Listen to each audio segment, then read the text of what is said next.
गजानन महाराज की जय।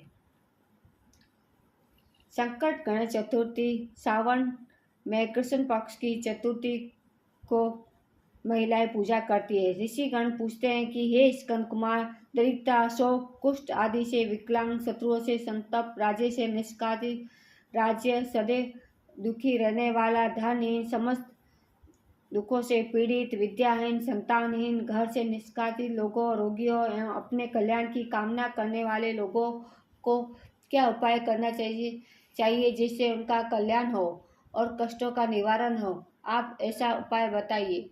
स्वामी कार्तिक जी ने कहा, ऋषियों, आपने जो प्रश्न किया है उसके निवारण में आप लोगों को एक शुभदायक फल बतलाता हूँ। इस व्रत के करने से पृथ्वी के समस्त प्राणी सभी संकटों से मुक्त हो जाते। यह व्रत राज महापुण्यकारी एवं मानवों को सभी कार्यों में सफलता प्रदान करने वाला है।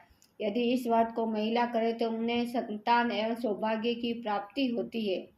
सावन गणेश संकटी चतुर्थी व्रत कथा। इस व्रत को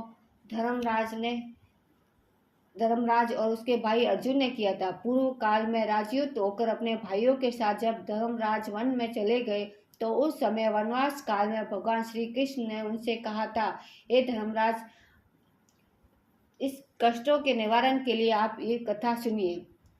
धर्मराज पूछते हैं कि हे पुरुषोत्तम, ऐसा कौन सा उपाय है जिससे हम वर्तमान संकटों से मुक्त हो सके? हे गदाधर, आप सर्वज्ञ हैं, हम लोगों को आगे किसी प्रकार का कष्ट न हो ऐसा कोई उपाय बताइए। स्कंद कुमार जी कहते हैं कि जब धैर्यवान धर्मराज विनय भाव से हाथ जोड़कर बारंबार अपने कष्टों के निवारण का उपाय पूछने लगे तो भगवान श्री कृष्ण ने कहा, हे राजन, संपूर्ण कामनाओं को पूर्ण करने वाला एक बहुत बड़ा गुप्त व्रत है।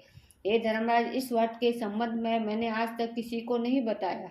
हे राजन, प्राचीन काल में सतयुग की बात है कि पर्वतराज हिमालय की सुंदर कन्या पार्वती ने शंकर जी को पति रूप में प्राप्त करने के लिए गहन वन में जाकर कठोर तपस्या की, परंतु भगवान शिव प्रसन्न होकर प्रकट नहीं हुए। तब शेष कन्या पार्वती जी ने अनादिकाल से विद्यमान गणेश जी का स्मरण किया। गणेश जी उसी क्षण प्रकट होकर पार्वती जी से पूछा कि मैंने इतनी कठोर तपस्या की किंतु अपने प्रिय भगवान शिव को प्राप्त न कर सकी। वह कष्ट विनायक दिव्य व्रत जिसे नारद जी ने कहा और जो आपका व्रत है, उस प्राचीन व्रत के तत्व को आप मुझसे कहिए। पार्वती जी की बात सुनकर तत्कालीन सिद्धिदाता गणेश जी उस कष्ट नाशक शुभदायक व्रत का प्रेम से वर्णन करने लगे। गणेश जी कहते हैं, हे अचल सुते, अत्यंत पुण्यकारी एवं समस्त कष्ट नाशक व्रत को सुनिए। इसके करने से आपकी सभी मनोकामनाएं पूर्ण होगी और जो व्यक्ति इस व्रत को करेंगे उन्हें सफलता भी मिलेगी। सावन के कृष्ण चतुर्थी की रात्रि में चंद्रोदय होने पर पूजन करना चाहिए। उस दिन मन में संकल्प करें, जब तक चंद्रोदय नहीं होगा मैं निराहार रहूंगी। पहले गणेश जी का पूजन करें, बाद में भोजन करें। मन में ऐसा निश्चय करना चाहिए। इसके बाद सफेद तिल के जल से स्नान करें, मेरा पूजन करें तथा अपनी सामर्थ्य के अनुसार सोने, चांदी, तांबे अथवा मिट्टी के कलश में जल भरकर उस पर गणेश जी की प्रतिमा स्थापित कर मूर्ति कलश पर वस्ता बिछाकर उसके ऊपर अष्टदल कमल की आकृति बनाए और उसी मूर्ति की स्थापना करे। तत्पश्चात षोडोपचार विधि से भक्ति पूर्वक पूजन करे। मूर्ति का ध्यान निम्न प्रकार से करे। लंबोदर, 4 भुजा वाले, 3 नेत्र वाले, लाल रंग वाले, नील वर्ण वाले, सौभाग्य भंडार, प्रसन्न मुख वाले गणेश जी, मैं आपका ध्यान करती हूँ। ये गजानन, मैं आपका आह्वान करती हूँ। ये विघ्नराज, आपको प्रणाम करती हूँ। ये आसन आपका है। ये लंबोदर, ये आपके लिए पाद्य है। ये शंकर सुवन, ये आपके लिए अर्ध्य है। ये उमा पुत्र, ये आपके लिए स्नार्थ जल है। ये वर तुंडे, ये आपके लिए आचमन्य जल है। ये सर्पकर्ण, ये आपके लिए वस्त्र है।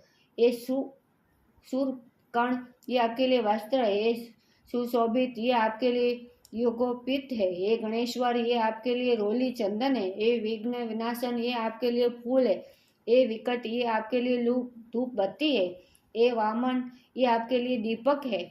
ये सर्वदेव, ये आपके लिए लड्डू का निवेद है। ये देव, ये आपके निमित्त फल है। ये विघ्नहर्ता, ये आपके निमित्त मेरा प्रणाम है।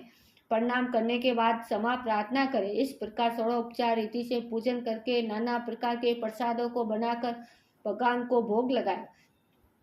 हे देवी, शुद्ध देसी घी में 15 लड्डू बनाए। सर्वप्रथम भगवान को लड्डू अर्पित करके उसमें 5 ब्राह्मणों को दे।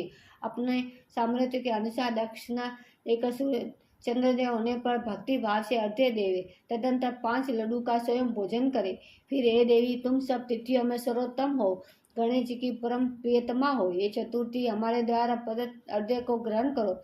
तुम्हें प्रणाम है। निम्न प्रकार से चंद्रमा को अर्घ्य प्रदान करे। क्षीर सागर से उत्पन्न हे लक्ष्मी के भाई, हे निशाकर, रोहिणी सहित हे शशि, मेरे दिए अर्घ्य को ग्रहण कीजिए। गणेश जी को इस प्रकार प्रणाम करें। हे लंबोदर, आप संपूर्ण इच्छाओं को पूर्ण करने वाले, आपको प्रणाम है। हे समस्त विघ्नों के विनाशक, आप मेरी अभिलाषा को पूर्ण करें।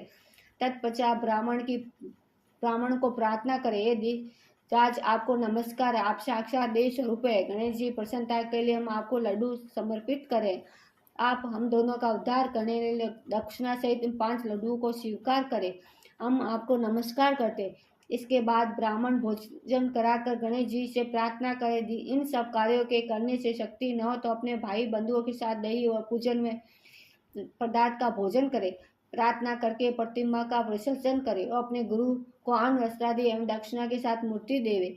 इस प्रकार से विसर्जन करे। हे देवों में श्रेष्ठ गणेश जी, आप अपने स्थान को प्रस्थान कीजिए एवं इस व्रत पूजा के फल को दीजिए। इस मुखी इस प्रकार जीवन भर गणेश चतुर्थी व्रत करना चाहिए।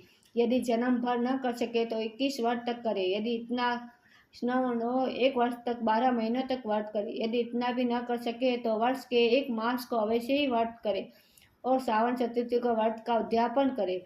बोलो गजानन महाराज की जय।